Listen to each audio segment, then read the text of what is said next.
Hello people, today we will learn how to process streaming data using Apache Spark.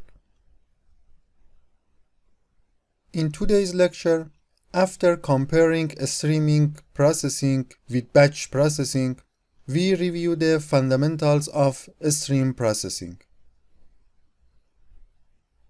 In previous weeks, we learned various kinds of techniques to do processing of large amounts of data.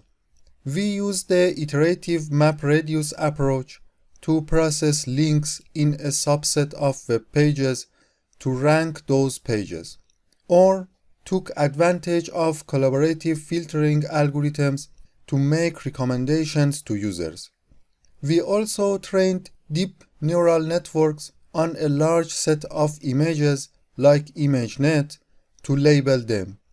Apart from exploiting various kinds of parallelism, either on Hadoop clusters or on GPUs, all these approaches have two common features, which are two fundamental attributes of batch processing applications.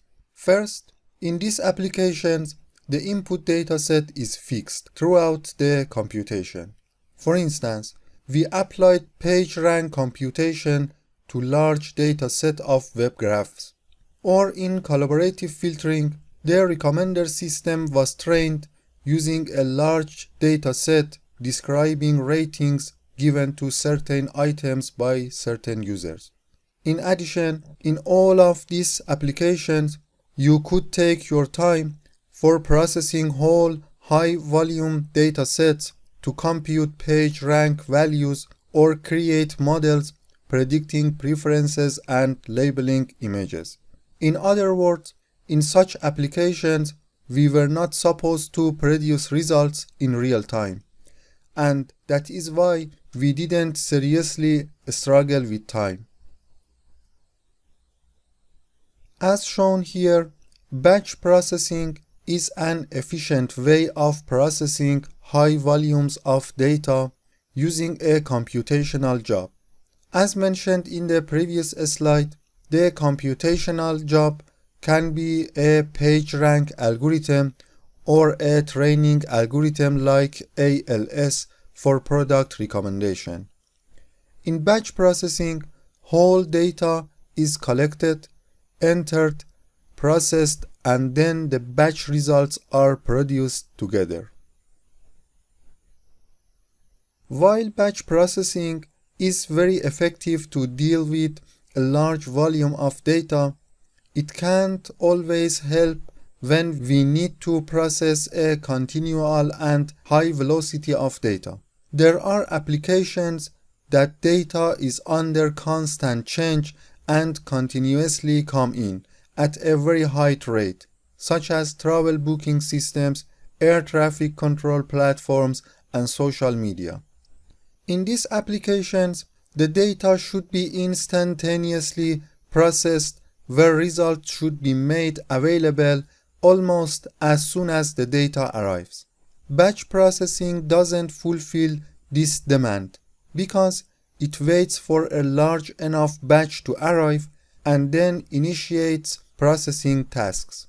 To implement such real-time data processing applications, we require another framework supporting stream processing.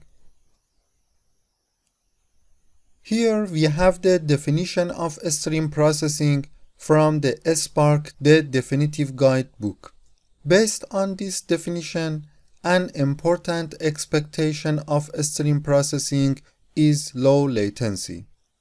It means that time between the arrival of raw data and the availability of processed data or result should be as small as possible or near real time. Therefore, the response time required for stream processing is instantaneous and should be processed in milliseconds or even microseconds. As discussed earlier, the computation involved in batch processing tasks may take some time, minutes, hours, or longer. In other words, batch processing in general has a relatively high latency because we have to wait until a large enough batch of data is collected, then we have to wait for it to be processed. This is where we need not batch processing, but stream processing to quickly process high velocity data. As we can see here, the programming paradigm in stream processing, unlike batch processing, aims at handling raw data as it arrives in a continuous manner. In fact, stream processing is able to provide results near real time when there is no boundary for the data. In stream processing, input data forms a series of events that arrive at the stream processing system. Events are continuously recorded with no predetermined beginning or end. We use stream processing in different applications to collect and process data immediately as they are generated. Here, I have listed some real applications of processing stream data. For instance, stream processing is used to implement fraud and anomaly detection systems. With stream processing, real-time algorithms analyze credit card transactions to recognize and block fraudulent charges and trigger alerts for further investigation without making non-fraudulent customers wait. Sensors in IoT devices collect desirable data for billions of things and control them. This technology can be used for real-time analyzing sensor readings to recognize a faulty production line. Based on their real-time outputs, manufacturers can prevent massive waste by pausing the line for immediate repairs.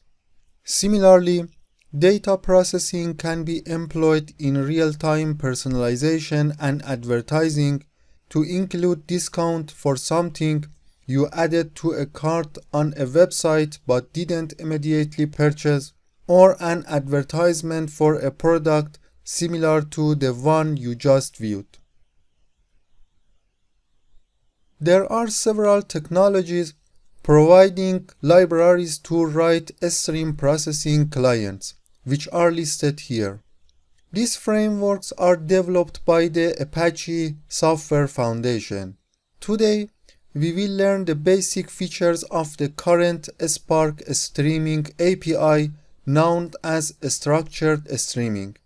The structured streaming API is a scalable stream processing engine in Apache Spark built on the Spark SQL engine. This API runs queries over events in streams of data, similar to the way that the ordinary SQL does queries over rows of tables in databases. In stream processing applications, data can be collected from many sources, such as ATMs, sensors, websites, etc. Since streaming systems receive each event individually, it's possible that the input events arrive in the streaming system out of order that they have been generated due to delays. To ensure events can automatically be processed in the order they occurred rather than the order in which they arrived, events are associated with two timestamps: event time and processing time. Event time stamp determines the time that an event actually occurred. Processing time stamp corresponds to the time that the records of an event arrived at the system.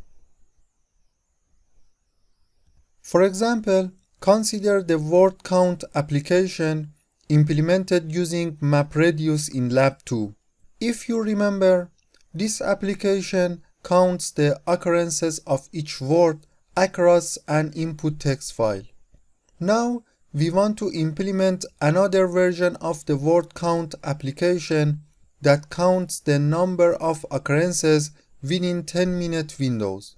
As shown here, the text streams are arriving in the system continuously.